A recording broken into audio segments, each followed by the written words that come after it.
राधे राधे सभी को। एक राजा थे। एक दिन वन में शिकार खेलने के लिए गए।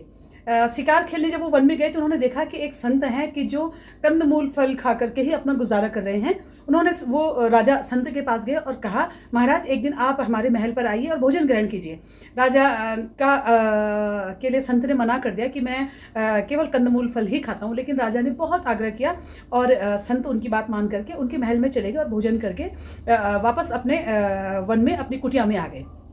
कुछ दिन पश्चात उनके मन में फिर से वो जो भोजन का जो स्वाद था वो उनके जीभ में आया और उनको याद आई कि काश राजा दोबारा आ जाए। और हुआ ये कि इत्तेफाक से राजा पुनः एक बार शिकार खेलने आए तो उनको ध्यान था कि यहाँ पर संत की कुटिया है। वे संत की कुटिया में गए और उन्होंने कहा कि आप एक बार पुनः भोजन करने के लिए चले।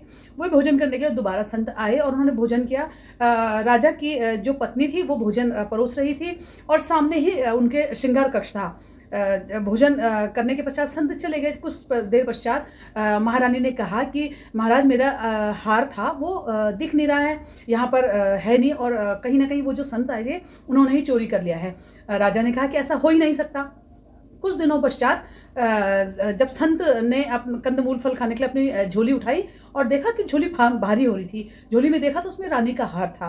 वे दौड़ते हुए गए और दरबार लगा हुआ था और महाराज ये आपकी रानी का हार है, आपकी रानी का हार है और मैंने चुराया है।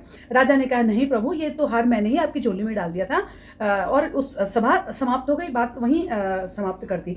लेकिन कुछ समय पश्चात फिर राजा ने संत से पूछा कि आपने ऐसा क्यों किया। तो तब संत ने कहा कि इसका कारण आप हैं। मैं वन में कंदमूल फल खा करके अपना जीवन निर्वाह कर रहा था। आपने मुझे जो भोजन का निमंत्रण दिया तो उससे मेरे अंदर रजोगुण की प्रवृत्ति जागृत हुई और मेरी रसेंद्री में जो है वो आपके भोजन का स्वाद आता रहा और मेरा इस वजह से ही मेरे मन में ये रजोगुण की प्रधानता के कारण ही मैंने ये हार अपनी झोली में रख लिया था। तो इसीलिए कहते हैं जैसा खाया अन्न वैसा हुआ मन। जब भी हो शुद्ध भोजन करें और उसको प्रभु का समर्पित करने के बाद उस भोजन को करेंगे तो वो भोजन कहीं ना कहीं भगवान का प्रसाद बन करके हमें जब हम लोग उसको ग्रहण करते हैं तो हमारे अंदर सद्बुद्धि आती है। राधे राधे सभी को।